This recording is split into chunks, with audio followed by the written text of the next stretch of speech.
Hey man, I'm just sitting here, standing here in the kitchen, and my wife, of course, I left my wife Sunday. That was yesterday, yeah. So she just got back home today, and so I went and I bought some flowers. And I decided to try some. Not that I'm a florist. I decided to try something with this little round bowl. I cut them short and I stuffed them in this little bowl. And let me see. That's how it came out. Now that's, believe it or not, that's like 3 dozen roses there. What y'all think about that?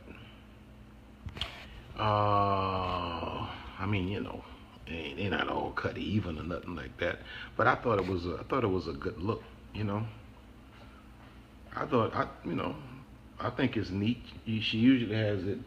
We usually put it in. I usually put it in that vase, and of course I leave them long. But I decided to try something different. Marriage. We've been married for 20 years. And the main thing with marriage is you have to be smart and you have to be mature. You have to be smart enough to understand that you can't let things, here she come, you can't let things get old and dead. You got to be mature enough to just roll with the punches. Let me see what she think about it. Let me see if I can bring her in on this here. She got her granny glasses on. People want to know what you think about the roses. They're beautiful. You see? It's so wonderful to come home. My husband cleaned up the house. Talk to the people, and baby. Went and bought me some roses to welcome me home. Talk to the people, honey. Do you think he's up to something here this evening? Now, why would I have an ulterior motive? I just feel like there's something on his mind on this evening. So you all be in prayer with me and for me. There's no need to pray for you. Yes, pray for me this evening. You anointed for this. Yes, I am anointed for this. I am anointed for this. The Lord does not give you more than you can bear. Hallelujah. And I'm just excited that I have been chosen for this assignment. I'm excited about it. You got an assignment now. Oh yeah, you got an assignment.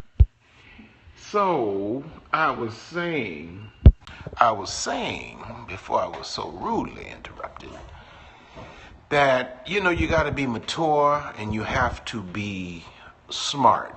A lot of people's marriages fail because you're just dumb. What makes you think that you're going to do all of this stuff to get a person and then you're not going to at least continue that to keep them? This woman and I have been married for 20 years. We've been together probably 26, 27 maybe. And except for when you sent me on my way. Oh, now come on. Now, why would you come on? Right. Hold on, let me see. What are you talking about? Why would you disrupt? See the camera won't even work for you because the camera's not even in agreement with you. I just want the people to know how you told me to go about my business. The camera's not working, so the camera wasn't working. See, because you told me to go about my business, that you weren't going to marry me. So I did. I was obedient, went about my business. She just loved to talk about, she loved to bring that up. She loves to bring that up.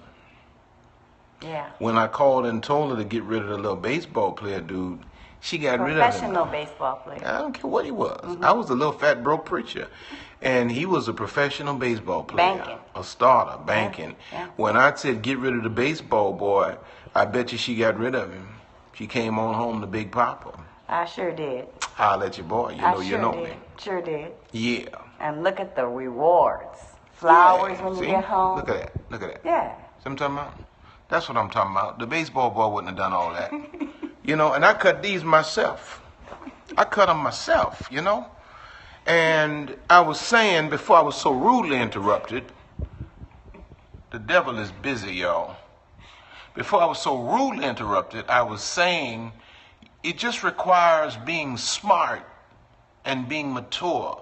You got to be mature enough not to be tripping on every little thing, every little bump in the road. You can't be married to somebody and think that you all are not going to have those times where you butt heads. But you can't let stuff throw you off track. You got to keep the greater mission in mind. And too many of you all falling out and having 3 and 4 days of not speaking over stupid stuff.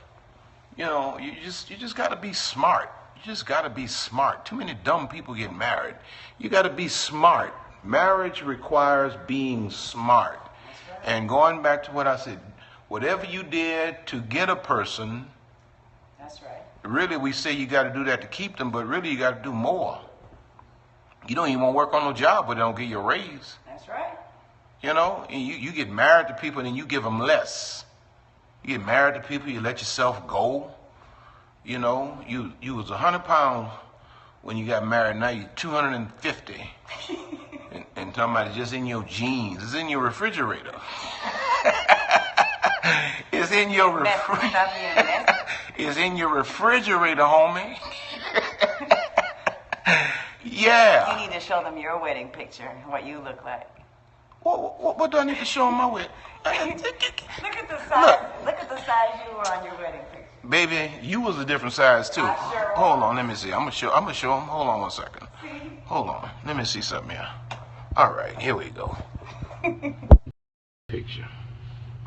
Now, Things have changed a little. Yeah. Things have changed a little. Yeah. But seriously, what he is saying to you is you have to go back sometimes. I was talking to another young couple. You have to go back sometimes and redate. And you have to do that on a regular basis. Date your husband. Date your wife. I'm like my Lisa looks the same. What about me? Thank you, honey. Hey, please. There's a lying spirit on this scope. No, you ought to take credit for that. That means you're taking care of me. Is that what it means? See, you have to learn how to pull down that thinking. You know, you have to learn how to think right. I hear you. So Yeah. you were saying. I was saying, before I was so rudely interrupted, that you have to date on a regular basis. Do we date on a regular basis? We do date. Not as much as I would like. Not as much as we would like, but when we take advantage of, and then lately we've been really taking advantage of our times together. Yeah. So that it's important. It's important. It keeps that passion alive. It keeps that intimacy alive. That's necessary, especially because life becomes so stressful. And you know, and I think also, hold on. I think also you have to marry somebody that you are intellectually compatible with.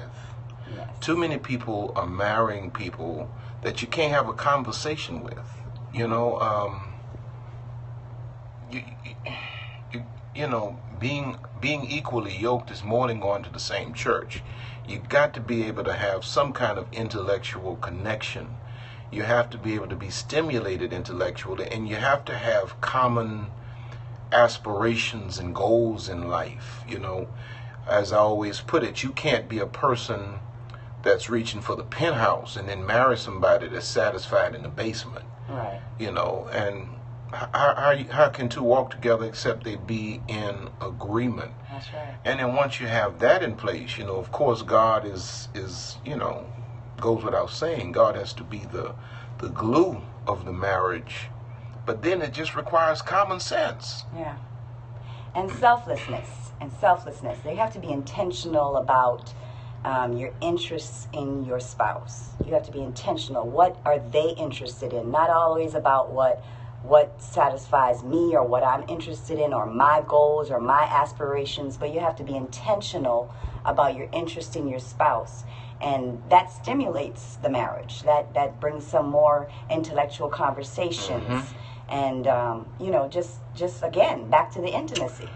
Well, I think, you know, the selflessness piece goes back to the maturity because, you know, the day you wake up and you're selfish, if it's all about me, or if it's all about her, then the marriage is falling apart.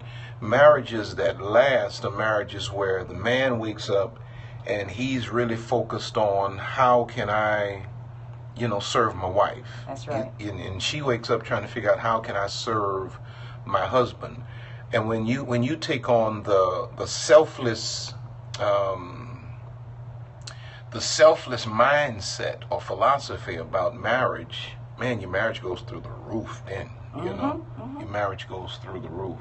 So I just want to kind of let y'all in. This is just kind of an impromptu kind of thing. I wanted to kind of let y'all in.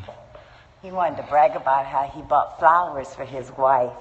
That's what he wanted to do. Tell the truth. You wanted to show off how you bought flowers for your wife. Absolutely. He used to buy flowers for me every week, though.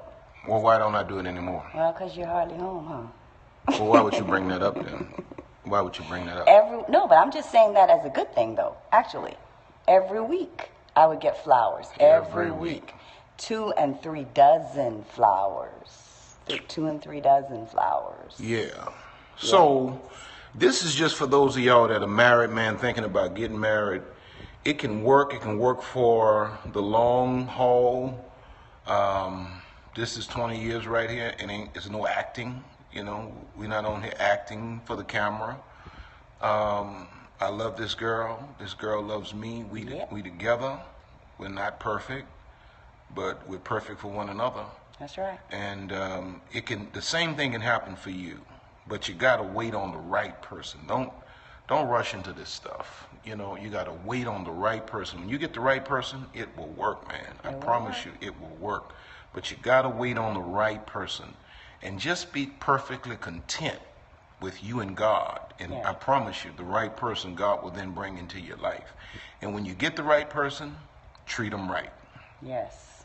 Treat them right. Appreciate them.